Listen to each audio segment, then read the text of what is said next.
Itu sedikit laporan dibawakan berkenaan dengan masalah saraf optik ni kan. Kita tahu saraf optik ni adalah satu saraf yang membawa isyarat dari mata ke otak. Jadi kalau misalnya ada masalah tu pastinya akan menjejaskan penglihatan kita. Ya, dan paling penting sekali, adakah sakit mata yang kita alami ini antara simptom yang sebenarnya menjurus kepada keadaan itu? Kan bagaimana nak membezakan sakit mata biasa dengan sakit mata yang perlu kita ambil rawatan serius kerana khawatir mungkin juga melibatkan saraf optik yang serius dan boleh menjadi penglihatan hilang penglihatan kekal. Okey, jom kita bersama dengan Dr. Maimunah Abdul Munaim, pakar oftalmologi yang kini berada di talian. Assalamualaikum doktor. Assalamualaikum doktor. Waalaikumsalam. Baik, alhamdulillah. Dengar kami dengan jelas ya setakat ini?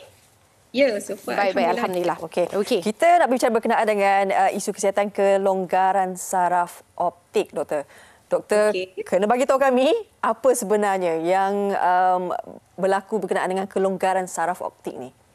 Okey. Alright, terima kasih kepada pengacara cantik manis kita pada pagi ini. Okey, sebenarnya sebelum tu saya cerita sedikit mengenai saraf optik. Saraf optik ni dia adalah satu saraf yang amat penting untuk penglihatan kita.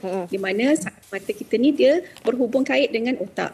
Jadinya saraf optik ni dia akan mengumpul informasi-informasi daripada retina kita dan menghantar signal tu terus ke otak kita. Di mana otak kita akan menginterpretasi, memproses kita punya informasi tadi tu untuk membolehkan kita melihat. Contohnya apabila kita lihat pokok, otak pun akan proses kita punya tu, oh ini adalah pokok, ini adalah burung.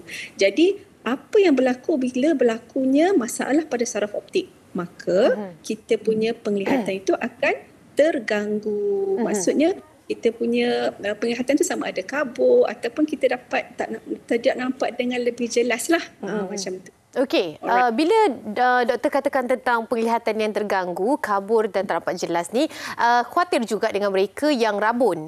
Mereka yang memang menggunakan kacamata untuk membantu mendapatkan penglihatan yang lebih jelas. Bagaimana untuk membezakan gangguan saraf optik yang sebegini dengan apa yang dimaksudkan oleh doktor menjadi simptom kepada mereka yang perlu ambil serius tentang gangguan saraf optik? Alright.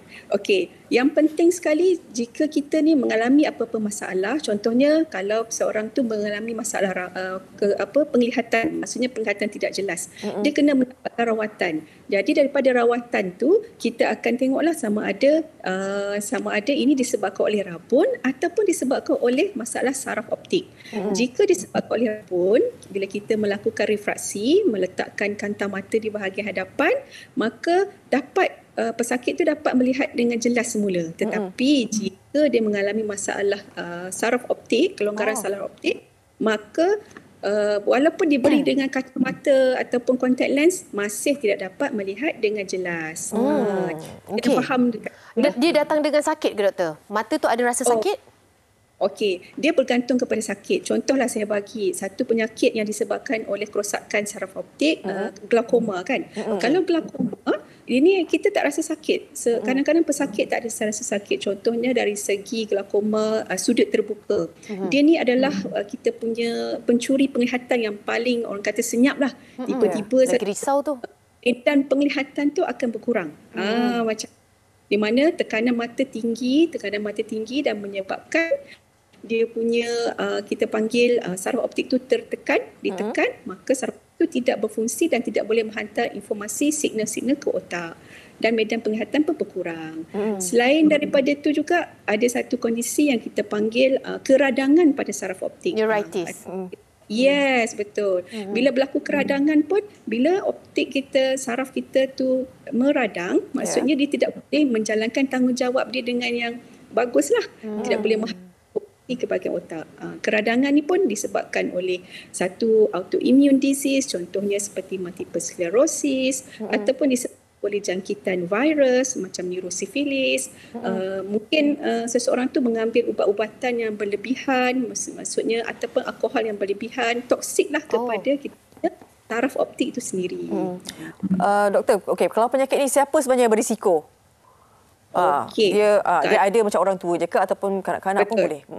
dia wide range lah, maksudnya dia luas. Contohnya kalau optic neuritis tu sendiri, dia selalunya lebih kepada pesakit-pesakit ataupun golongan wanita berbanding dengan lelaki.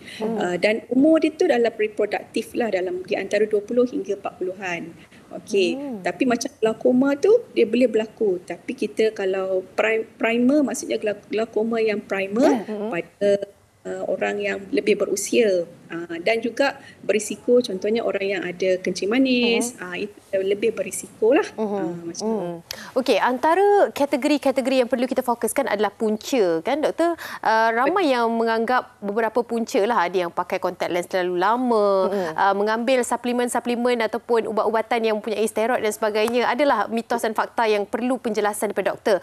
Punca utama berlakunya yang mengganggu saraf optik ni, bagaimana doktor nak klasifikasikan kepada kami? Okey, kita boleh klasifikasikan dari segi mungkin satunya daripada segi kita panggil primary, maksudnya kita tak tahu sebab di mana ini selalunya disebabkan oleh glaukoma primary lah, dan ada juga disebabkan oleh kita panggil penggunaan ubat-ubatan secara tidak terkawal, maksudnya tanpa doktor, iaitu steroid macam tadi kita cakap kan, steroid yang berlebih dan prolong dan jangka masa yang lama boleh menyebabkan seseorang itu mengalami glaukoma itu sendiri. Okey. Pada tu yang tadi kita dah cakap lah, toksik pada ubat-ubatan, ada pun komplikasi daripada ubat-ubat yang dimakan, sinilah side effect daripada ubat-ubatan, dan juga jangkitan virus itu sendiri. Contohnya, katalah pesakit ni ada high risk behavior, dia boleh mendapat sifilis. Sifilis itu sendiri juga boleh menyebabkan keradangan pada saraf optik kita. Dan satu lagi adalah kencing manis, darah tinggi yang tidak terkawal, dia juga boleh menyebabkan salur darah itu kita tersumbat, mengalami iskemia, dan salur darah itu kan dia perlu bagi supply pada kita punya saraf optik. Jadi bila saraf darah itu bermasalah, iskemia, saraf optik pun akan mengalami masalah juga. Baik. Okey, doktor, dalam kita berbincang-bincang ni kan, kita dapat juga perkongsian daripada penonton MHI. Saya bacakan, dia ada soalan daripada doktor ni. Daripada Pak Ngah Merbok. Assalamualaikum doktor. Saya mengambil ubat oral kemo. Mata saya kerap berair dan bertahi mata yang menyebabkan penglihatan saya agak terhad dan tidak selesa. Adakah ianya berkaitan dengan kelonggaran saraf mata? Mohon pencerahan daripada doktor. Terima kasih. Terima kasih kepada Encik. Di mana kalau untuk tu dia hanya bahagian luaran lah. Kalau saraf optik ni dia menyebabkan kita mengalami masalah kurang penglihatan. Tapi kalau disebabkan oleh mata berair ataupun mengalami discharge, itu disebabkan oleh luaran. Kadang-kadang bila kita berusia ni, kita akan kurang penghasilan air mata kita menjadi kering. Jadi apa yang saya nasihatkan, boleh cuci bahagian mata tu. Lepas tu kita boleh mendapatkan macam kita panggil air mata palsu untuk kita melembabkan mata supaya mata kita tu lebih selesa. Maksudnya itu adalah salah satu dari sebab aging proses jugalah. Macam tu. Tapi bukan disebabkan oleh saraf optik. Tapi untuk penjelasan lebih lanjut, saya nasihatkan untuk mendapatkan rawatan yang selanjutnya lah di klinik. Ya, konsultasi menyeluruh tu sangat penting kan, sebab kondisi ni berbeza-beza. Ada juga yang melibatkan eyelid ataupun kelopak mata tu jatuh ke bawah kan. Mungkin itu juga kondisi-kondisi yang melibatkan saraf optik ataupun bagaimana doktor? Okey, untuk pengetahuan, sebenarnya kita dalam badan kita ni, kita ada 12 saraf kranial. Okey, di mana kalau untuk mata ni kita ada banyak. Satu saraf optik, ada saraf nombor 3, saraf okulomotor, di mana tadi kita dah tahu kelopak mata tu jatuh disebabkan oleh saraf nombor 3 kita tu tak dapat mengangkat kelopak mata yang kita panggilkan ptosis tadi tu. Jadi selain daripada itu, saraf nombor 3 kita ni juga membantu untuk pergerakan bola mata. Untuk kita bergerak kiri ke kanan, atas ke bawah. Kita ada saraf 4, saraf nombor 5, saraf 6 dan saraf nombor 7. Untuk kita tadi kita untuk buka mata saraf nombor 3. Tapi kalau untuk menutup mata pula memejam rapat saraf nombor 7. Jadinya banyak saraf. Ya, betul. Doktor, untuk pengakhiran ini mungkin rawatan yang terbaik mengikut kepada kategori kondisi-kondisi yang melibatkan kelonggaran saraf optik secara ringkasnya, doktor mungkin boleh kongsikan bersama dengan kami? Okey, so secara ringkasnya pertama sekali kita kena lakukan penyiasatan secara menyeluruh. Apakah sebab saraf optik ni berlaku kelonggaran? Jika disebabkan oleh glaukoma, kita boleh memberi ubatan terlebih dahulu, ubat titis mata. Jika tidak berjaya, mungkin kita perlu melakukan laser ataupun melakukan pembedahan.